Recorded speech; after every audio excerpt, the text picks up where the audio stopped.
Olá, você que nos assiste na TV Câmara Natal, no ar, mais um programa Letras Potiguares, que você já sabe que é esse encontro semanal com a produção literária do nosso estado. Todos os dias que nós estamos aqui, todos os encontros são muito especiais, mas hoje eu acho que é um dia mais especial do que os especiais, porque eu estou ao lado de uma figura importantíssima no cenário da literatura potiguar, de quem eu tive o privilégio de ser aluna, e sou discípula, né? Me intitulo discípula. Enfim, eu estou aqui com ninguém mais, ninguém menos do que o professor Tarcísio Gugel. Professor, é uma honra indescritível recebê-lo aqui.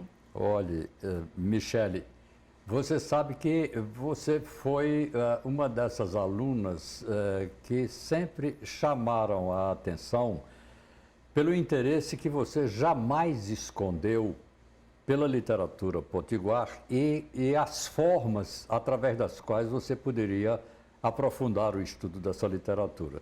De modo que, como um professor de tantos alunos que passaram pelas minhas classes, eu tenho que admitir que você foi uma daquelas pessoas que realmente marcaram, viu, o nosso esforço de divulgar a literatura do Rio Grande do Norte no espaço da academia, e pelo que você tem feito por essa própria literatura, a gente percebe que aquele olhar curioso que a gente destinava exatamente à aluna que você demonstrava ser, se confirmou plenamente.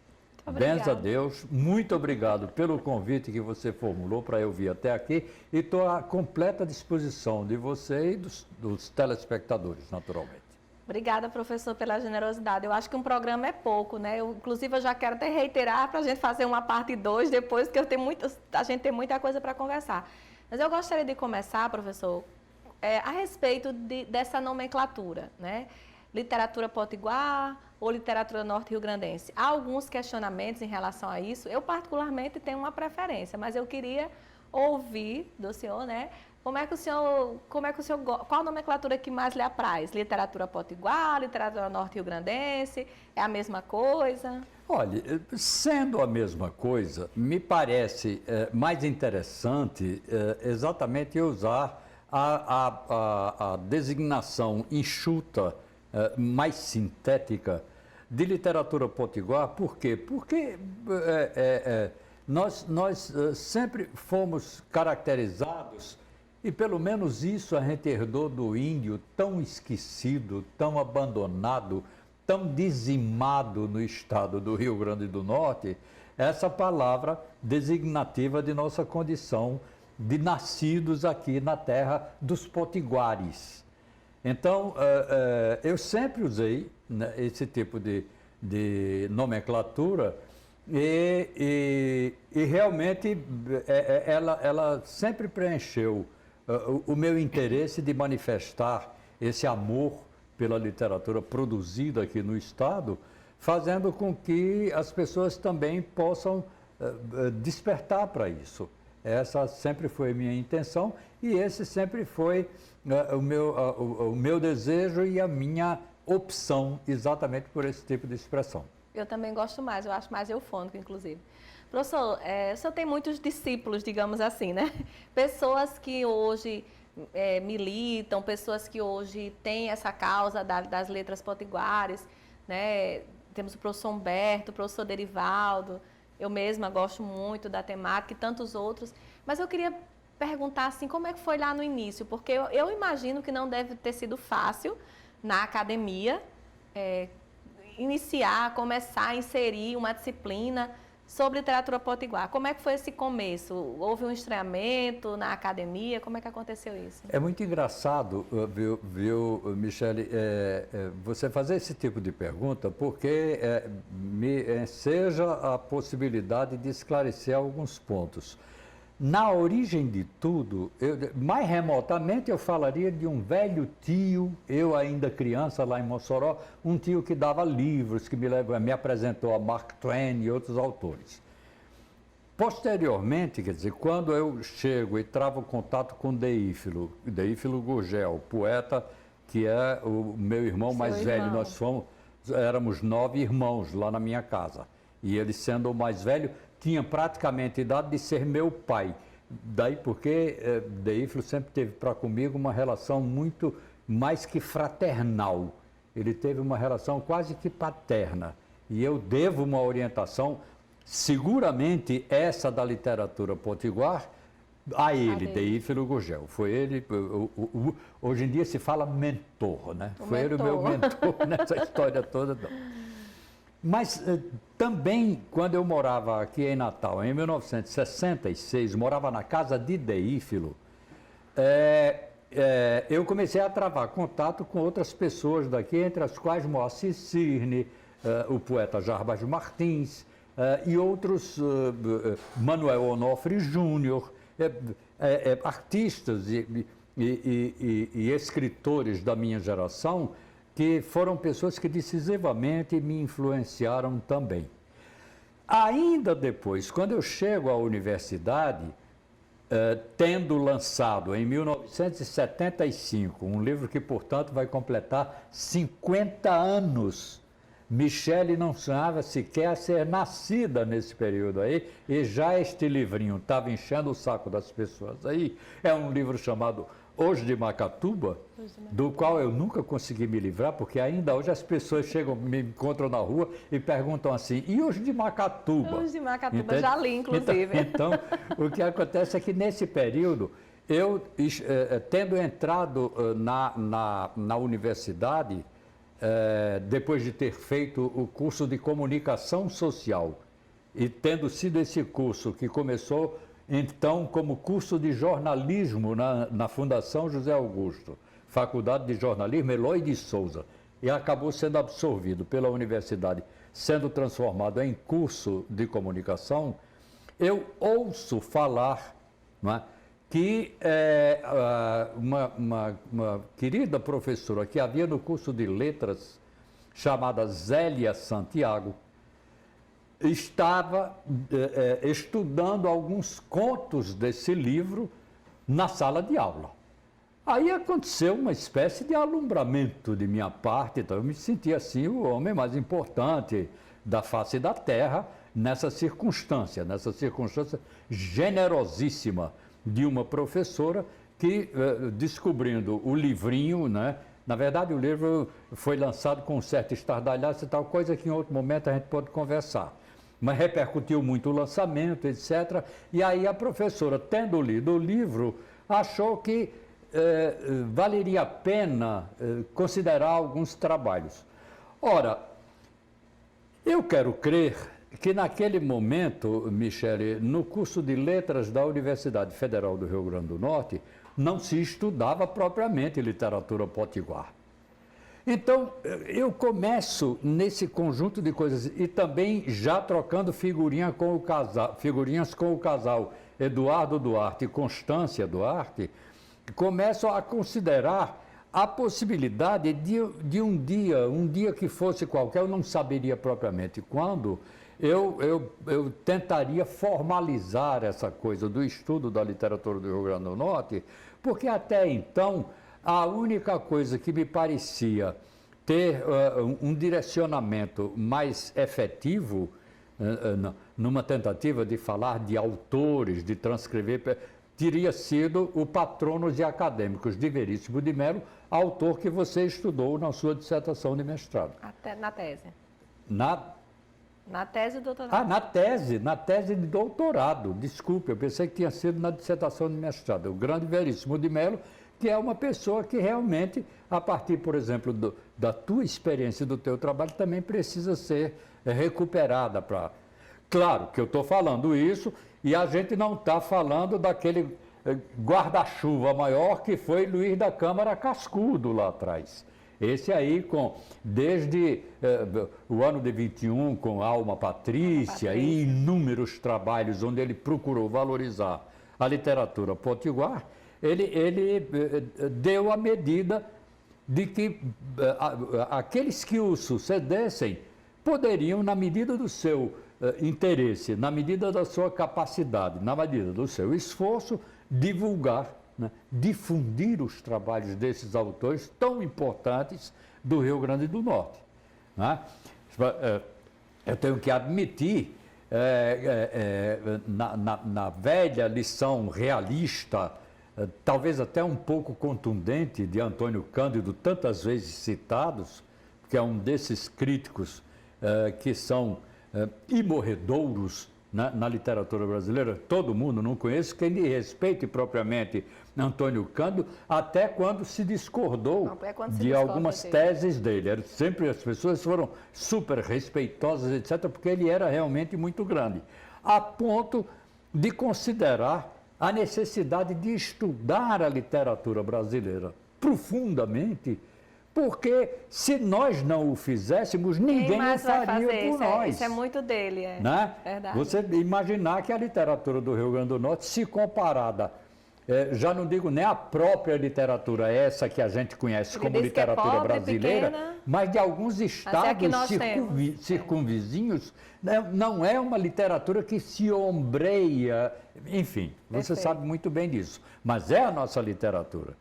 E existem algumas figuras de exceção nessa literatura, figuras capazes de aparecer em qualquer antologia nacional em condições de igualdade com todos os outros que sejam selecionados para tanto. Sem dúvida. Agora, está claro que se você considera o sistema literário, a gente tem propriamente inúmeras limitações e dificuldade propriamente até de divulgar essa literatura. Até pela própria noção de sistema que Cândido fala, né? Que você tem que ter o autor, o receptor, a circulação, a gente tem muitas lacunas nesse espaço. Exatamente. Né? Professor, eu gostaria de fazer duas perguntas que pode ser você pode responder numa só. Primeiro, assim, como foram essas primeiras disciplinas ministradas na universidade, como foi essa recepção, e também não poderia deixar de falar do Informação da Literatura Potiguar.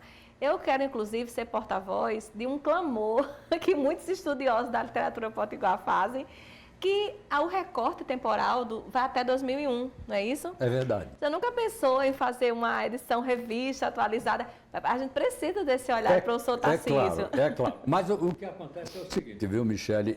Além de alguns trabalhos que vem se superpondo a esses que já existem, então, exemplo disso,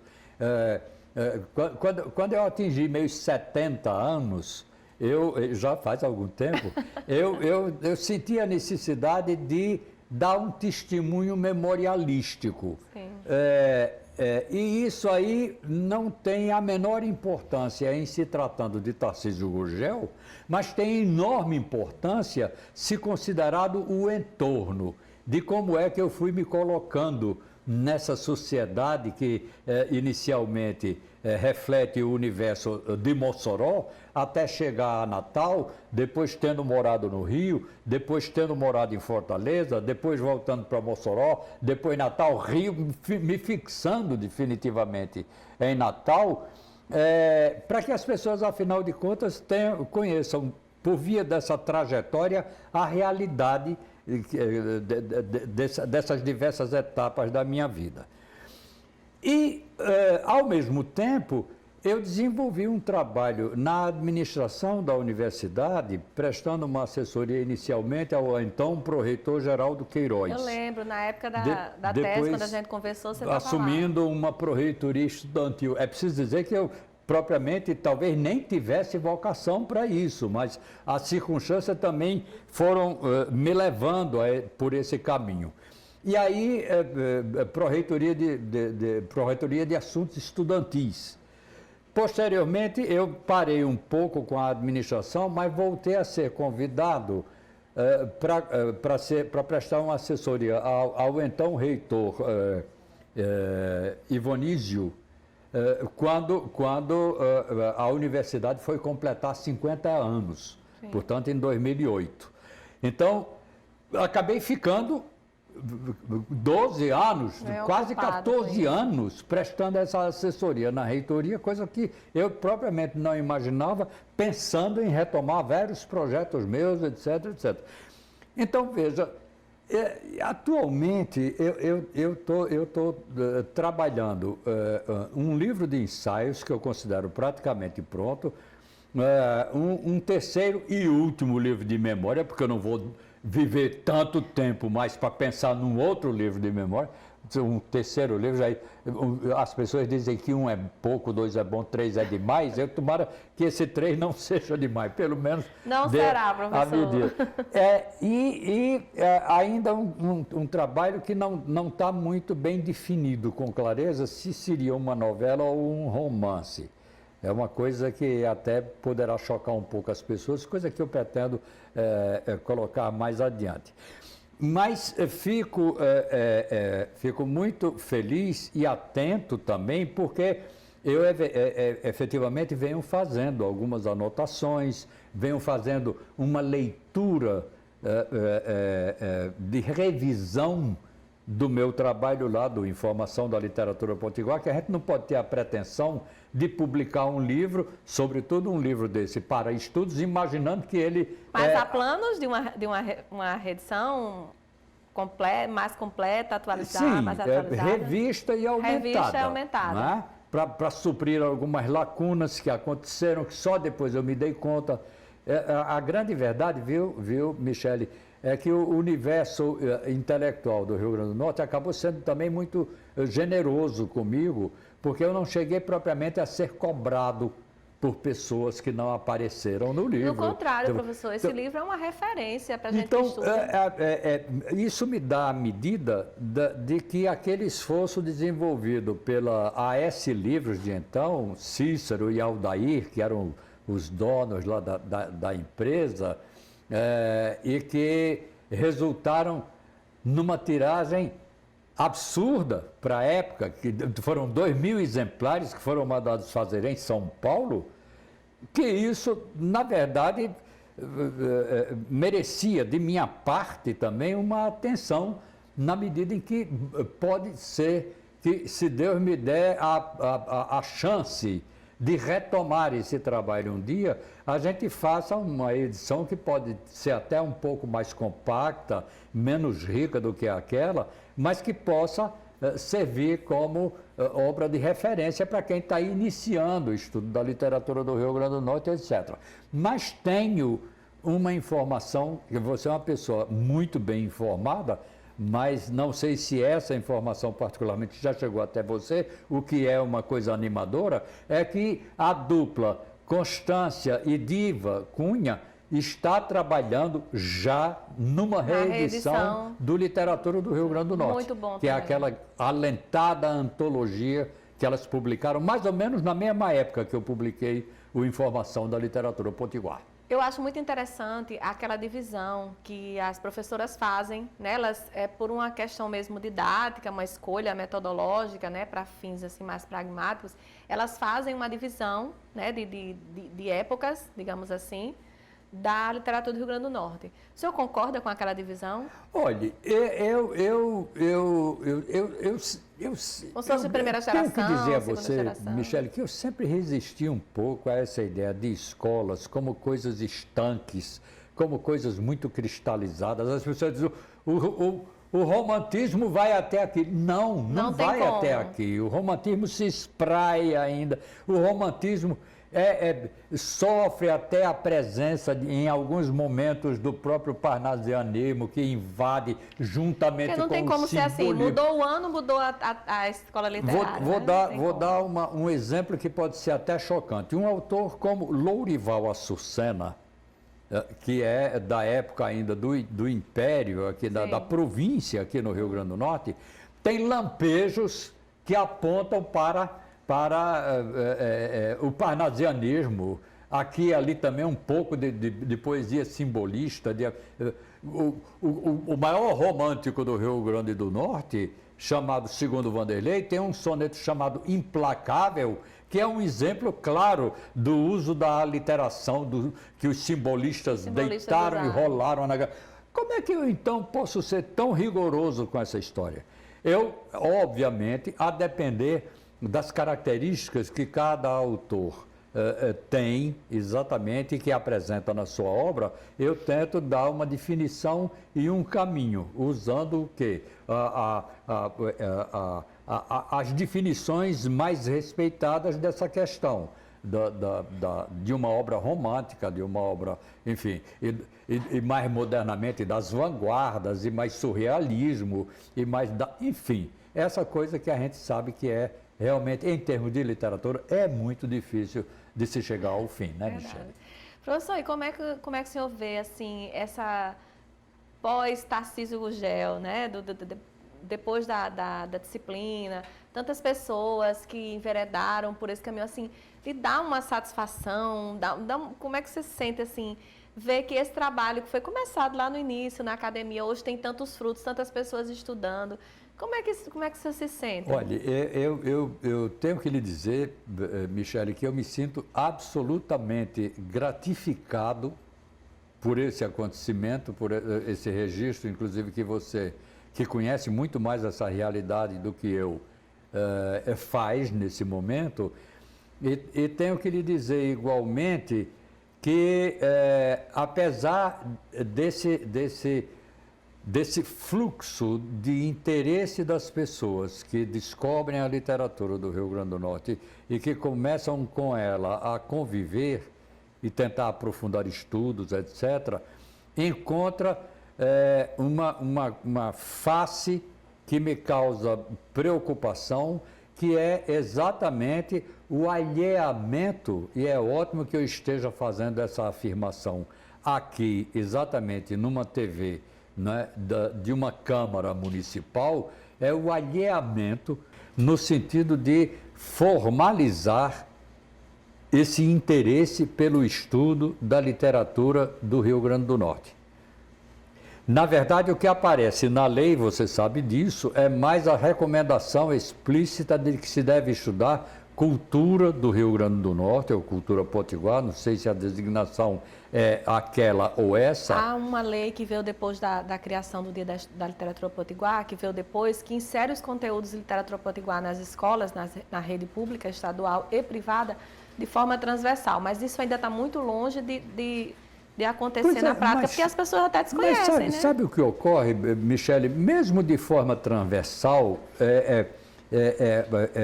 denota uma situação onde isso é melhor e isso não é. Não, isso. Deixa isso aqui. Não, é literatura transversal. Se sobrar tempo, entende, né? Se sobrar espaço. Nada impediria, porque afinal não se iria ministrar aulas de algum assunto que desnorteasse a cabeça dos alunos, que os tornasse pessoas piores, fazendo com que a literatura do Rio Grande do Norte tivesse uma achega regular nas atividades de ensino, facilitando, né? Você gosta muito dessa palavra, eu também, com que as pessoas adotassem essa ideia de pertencimento. Eu gosto mesmo desse nome. Porque sobretudo agora que tem essa coisa da internet, Michele, intentou-se acabar de uma vez por toda com a ideia de regionalismo dessa história. É uma coisa contra a qual também eu me insurjo, eu devo dizer a você. Por quê? Porque se eu sou potiguar do Rio Grande do Norte, eu devo ter algumas características que me garantam essa condição. Tá claro que você pode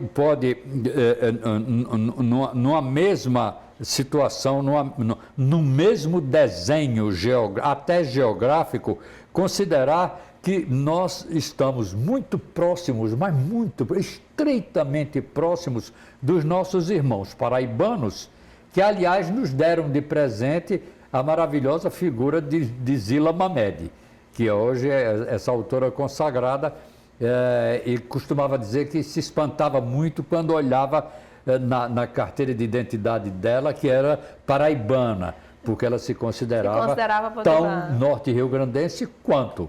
E isso se justificava pela infância dela, sim, em Currais Novos, enfim. Então, se é assim, se nós, norte-riograndenses, potiguares, somos diferentes dos pernambucanos, é mais do que razoável você olhar para a literatura de Pernambuco e dizer assim, bem, Gilberto Freire, né? Aí eu tenho Carlos Pena Filho, eu tenho, tenho Mauro Mota, eu tenho mais outro, e mais outro, e mais outros, que não são escritores que se assemelham aos do Rio Grande do Norte, tanto que Câmara Cascudo, trabalhando às vezes alguns temas similares aos que Gilberto Freire trabalhou, adotava um tratamento que dizia assim, não, isso foi Câmara Cascudo que estudou, isso aqui é Gilberto Freire, uma visão que passa, meu Deus, pela elite, não é? Canavieira pernambucana, aquela coisa meio nobre ainda herdada da ocupação holandesa com Maurício de Nassau, não é? A coisa da defesa do abolicionismo de Joaquim Nabuco, toda essa coisa, toda essa riqueza que é totalmente diferente do que aconteceu aqui. Verdade. Então, a nossa culinária, a nossa maneira de divertir, os nossos hábitos, enfim, isso tudo nos dá essa característica de potiguares que somos. Professor Tarcísio, a gente precisa de um outro programa, porque é tanta coisa para a gente falar. E eu já quero deixar o convite para um outro momento, a gente continuar esse papo. Virei com o maior prazer, pode ter certeza. Maior prazer nosso. Professor Tarcísio, eu gostaria de agradecer imensamente a sua presença, reiterar minha profunda admiração, minha profunda gratidão. Nada do que eu disser, acho que vai ser capaz de mostrar essa admiração que eu tenho, que o senhor sabe, não é segredo, e deixar o espaço para as suas considerações, porque o nosso tempo, infelizmente, está esgotando. Deixa eu dizer, eu fico realmente muito feliz, Michele, quando acontece um convite como esses, primeiro porque quando a gente vai envelhecendo, a gente vai sendo naturalmente marginalizado, e nem é por maldade das pessoas, não, é que as pessoas jovens têm mais interesses em outras coisas, etc. Aí que entra a magia da literatura. A literatura não envelhece, não é? A literatura não envelhece, e é talvez por isso que esse interesse acaba despertando, não é, em pessoas também com tamanha generosidade como a sua, para que a gente venha aqui. E virei às vezes que você me convocar. Agradeço a atenção também dos telespectadores que nos acompanharam até agora e fico à vontade para o futuro encontro nosso. Obrigada, professor. E é isso. A gente fica por aqui e você sabe, né? Todas as quartas-feiras, às 8h30 da manhã e os sábados, às 18h30, nós temos esse encontro com as letras potiguares.